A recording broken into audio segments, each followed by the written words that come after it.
ومن يعمل من الصالحات من ذكر أو أنثى وهو مؤمن فأولئك يدخلون الجنة ولا يظلمون نقيرا۔ الحمد للہ رب العالمین، الصلاۃ والسلام علی رسولہ الکریم، اما بعد فاعوذ باللہ من الشیطان الرجیم، بسم اللہ الرحمن الرحیم، رب اشرح لی صدری ویسر لی امری واحلل عقدۃ من لسانی یفقہوا قولی، رب زدنی علما، اللہم فقہنا فی الدین، آمین یا رب العالمین۔ السلام علیکم ورحمۃ اللہ وبرکاتہ۔ آپ دیکھ رہے ہیں پروگرام آج کا روزہ آج کی بات، اور میں ہوں آپ کی میزبان سونیا امجد۔ ناظرین اکرام، سحری اور افطاری ایک عبادت ہے کہ اللہ رب العزت نے ہمیں یہ شرف عطا کیا ہے کہ ہم روزہ رکھتے بھی ہیں اور روزہ کھولتے بھی ہیں، اور اللہ نے اس کو عبادت میں شمار کیا ہے۔ یہی وجہ ہے کہ اللہ نے سحری اور افطاری کے وقت مانگی جانے والی دعا کو مقبولیت کا درجہ بھی دیا ہے، اور اب ہمارا یہ فرض بنتا ہے کہ ہم ان اوقات میں خاص طور پہ دعاؤں کا اہتمام کریں، اور جو سحری کے بعد ہمارے پاس وقت ہوتا ہے اس وقت کو ہم بجائے سونے کے یا بجائے گھریلو کام کرنے کے عبادت میں لگائیں۔ تو ناظرین اکرام، آج کا جو ہمارا موضوع ہے اسی وجہ سے وہ یہ ہے کہ سحری کے بعد سونے کے نقصانات، یعنی ہم یہ ڈسکس کریں گے آج کے پروگرام میں کہ سحری کے بعد سونے کے نقصانات کیا ہو سکتے ہیں۔ بظاہر تو یہی لگتا ہے نا کہ کوئی نقصان نہیں ہوا، کھانا کھایا ہے تو سو جائیں، نو ایشو، اور عام طور پہ ہوتا بھی ہے ایسا کہ لوگ کھانا کھاتے ہیں اور سو جاتے ہیں، اور اس کا سب سے بڑا نقصان کیا ہوتا ہے کہ ان کی نماز فجر قضا ہو جاتی ہے، نماز فجر اچھے طریقے سے پڑھ نہیں پاتے، بلکہ بعض اوقات چھوٹ ہی جاتی ہے۔ اور دوسری طرح یہ کہ بعض لوگ ایسا کرتے ہیں، چونکہ ابھی کھانا کھایا ہے، ہماری انرجی فریش ہے، تو اب ہم کیا کرتے ہیں، ہم اپنے گھر کے کچھ کام نمٹا لیتے ہیں، ہم برتن دھو لیتے ہیں، ہم صفائی کر لیتے ہیں، ہم کپڑے دھو لیتے ہیں، یہ ہمارا وقت خالی نہ جائے، دن میں ہم سو لیں گے، ہم یہ سوچ رہے ہوتے ہیں۔ اور سحری میں یعنی سحری کھانے کے بعد جو ہم نماز کے لیے ٹائم نکالتے ہیں وہ صرف اتنا سا نکالتے ہیں ناظرین کہ ہم فجر کی نماز پڑھ لیں، تو یہ درست طریقہ نہیں ہے۔ اس حوالے سے یعنی اس سے پہلے کہ میں آپ کو اسلامی تعلیمات اس سلسلے میں بتاؤں، پہلے میں آپ کو یہ بتاؤں گی کہ کھانے کے بعد سونے کے نقصانات کیا ہوتے ہیں۔ سب سے پہلا نقصان تو یہ ہوتا ہے کہ سینے میں جلن کا احساس ہوتا ہے۔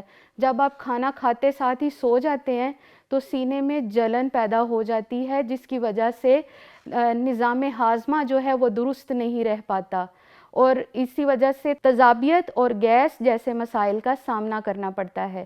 یعنی آپ نے کھانا کھایا اور کھانا کھانے کے بعد فوراً آپ سو گئے تو کیا مسئلہ ہوا کہ ایک تو آپ کا سٹمک ڈسٹرب ہوا، اور بعض اوقات مائیگرین کی شکایات بھی ہو جاتی ہیں۔ بعض لوگوں کو سٹمک کی وجہ سے مائیگرین کے ایشوز ہو جاتے ہیں کہ کھانا کھانے کے ساتھ فوراً بعد سو جانے سے مائیگرین کے مسائل جو ہیں وہ ہو جاتے ہیں۔ اس کے علاوہ سب سے بڑا مسئلہ جو ہے وہ یہ ہوتا ہے کہ جیسے انسان کھانا کھانے کے بعد سوتا ہے تو کسی یہ جو ہے یہ ہماری جو جسم کی جو کیلوریز جو ہیں وہ کم ہو جاتی ہیں، جس کی وجہ سے شوگر لیول بڑھتا ہے اور انسان کا وزن بھی بڑھتا ہے۔ تو کرنا کیا چاہیے اس سلسلے میں ہمیں کہ ہمیں کھانے کے فوراً بعد نہیں سونا چاہیے، ہمیں کم از کم کھانا کھانے کے آدھا گھنٹے بعد تک جو ہے وہ واک کرنی چاہیے، اور کھانا کھانے کے 3 گھنٹے بعد ہمیں سونا چاہیے۔ یعنی ایسا نہیں کرنا کہ سحری کھائی ہے، فجر کی نماز پڑھی، جیسے اذان ہوئی، اذان پہلے شروع میں رمضان المبارک میں تو یوں ہوتا ہے کہ سب کو نماز پڑھنے کا، قرآن پڑھنے کا بڑا شوق ہوتا ہے، لیکن جیسے ہی ایک عشرہ گزر جاتا ہے تھوڑے سے ہم سست ہو جاتے ہیں، کیونکہ ایک ہی روٹین میں ہم رہ کے پھر ہم کہتے ہیں کہ چلیں کوئی بات نہیں، ابھی میں پڑھ لوں گی نماز، ابھی پڑھ لوں گی، تو بعض اوقات کھانا جہاں پہ کھایا کھاتے ساتھ ہی وہیں پہ سو گئے۔ تو کرنا کیا ہے کہ کھانا کھانا ہے اور واک تھوڑی سی کرنی ہے، لیکن نماز پڑھیں، آپ ذکر و اذکار کر لیں، واک کر لیں، یہ ٹائم جو ہے یہ اسی کام کے لیے ہے۔ اور کھانا کھانے کے بہرحال فوراً بعد جو ہے سونا بہت نقصان دہ ہے۔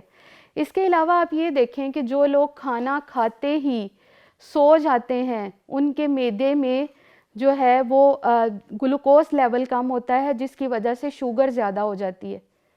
یعنی انرجی جب کم ہوگی تو شوگر تو خود ہی زیادہ ہوگی، ٹھیک ہے. اور عام طور پہ جو لوگ کھاتے زیادہ ہیں انہی کا شوگر لیول زیادہ ہوتا ہے.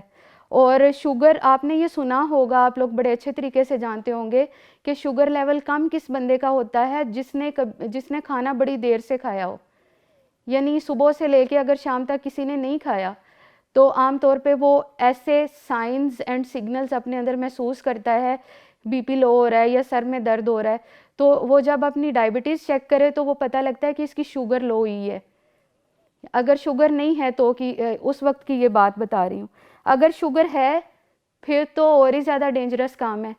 تو چاہیے ہمیں کیا کہ ہم اس چیز کا خیال رکھیں، جو ہمیں اس حوالے سے ہدایات پتہ ہیں ہم ان ہدایات پہ عمل کرنے والے ہوں. ناظرین کرام، یہ تو تھیں وہ باتیں جو ہماری صحت سے متعلقہ تھیں.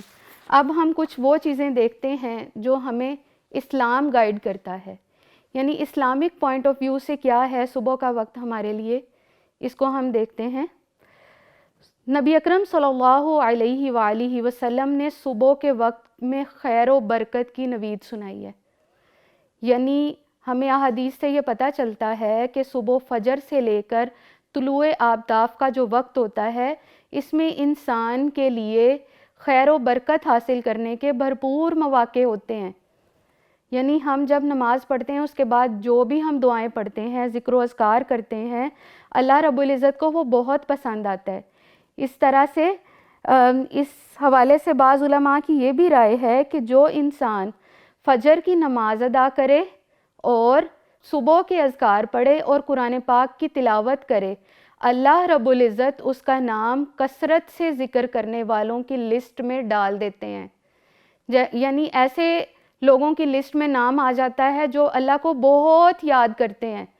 تو یہ کتنے اعزاز کی بات ہے. ہم کیوں آج سے یہ ٹائم سو کے گزاریں؟ اب تو ہمیں سب چیزوں کا پتہ چل گیا ہے نا ناظرین. آج سے یہ عہد کریں کہ انشاءاللہ ہم نے سو کے ٹائم نہیں گزارنا، ہم نے اللہ کی یاد میں ٹائم گزارنا ہے. کہ اللہ کی یاد میں ٹائم گزاریں گے تو اس ٹائم پہ ہمیں فخر ہوگا.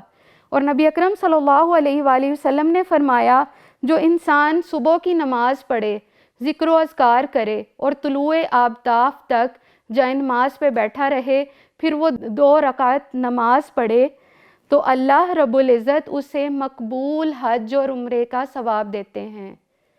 یعنی کتنا آسان ہے کہ ہم حج کرنے جائیں، عمرہ کرنے جائیں، ہمیں پتہ بھی نہیں کہ وہ ہمارا قبول ہوگا یا نہیں ہوگا، ہمارے سے ہم اس طرح کے اعمال کر پائیں گے یا نہیں کر پائیں گے جو اللہ کو پسند آ جائیں. لیکن یہ دیکھیں کتنا خوبصورت شارٹ کٹ ہے کہ صرف 2 نوافل پڑھنے ہیں اور اس سے کیا ہوگا کہ ایک مقبول حج اور ایک مقبول عمرے کا ثواب مل جاتا ہے. جو لوگ اشراق پڑھتے ہیں ان کے لیے تو یہ بہت ہی خوشخبری کی بات ہے، اور یہی اشراق ہے. اور اس کے علاوہ ناظرین ایک اور بات یاد رکھیں کہ اللہ رب العزت نے انسان کے جسم میں 360 جوڑ پیدا کیے ہیں. 2 رکعت نفل پڑھنا یہ انسان کے 360 جوڑوں کا صدقہ بھی ہے. تو رمضان المبارک میں جب ہم نے سحری کی اور سحری کے بعد جو لوگ سو گئے وہ کتنے محروم رہے ان سب چیزوں سے جو ابھی ہم نے سنی ہے. آج سے آپ لوگ یہ عہد کریں کہ انشاءاللہ رمضان المبارک کی جو سحری ہے اس کے بعد ہم نے سونا نہیں ہے، اور یہ سب وہ کام کرنے ہیں جن کا بھی ہم نے ذکر کیا ہے. اللہ تعالیٰ عمل کرنے کی توفیق عطا فرمائے. وآخر دعوانا ان الحمد للہ رب العالمین. سبحانک اللہم وبحمدک، اشہد ان لا الہ الا انت، استغفرک واتوب الیک. والسلام علیکم ورحمۃ اللہ وبرکاتہ. ومن يعمل من الصالحات من ذكر أو أنثى وهو مؤمن فأولئك يدخلون الجنة ولا يظلمون نقيرا.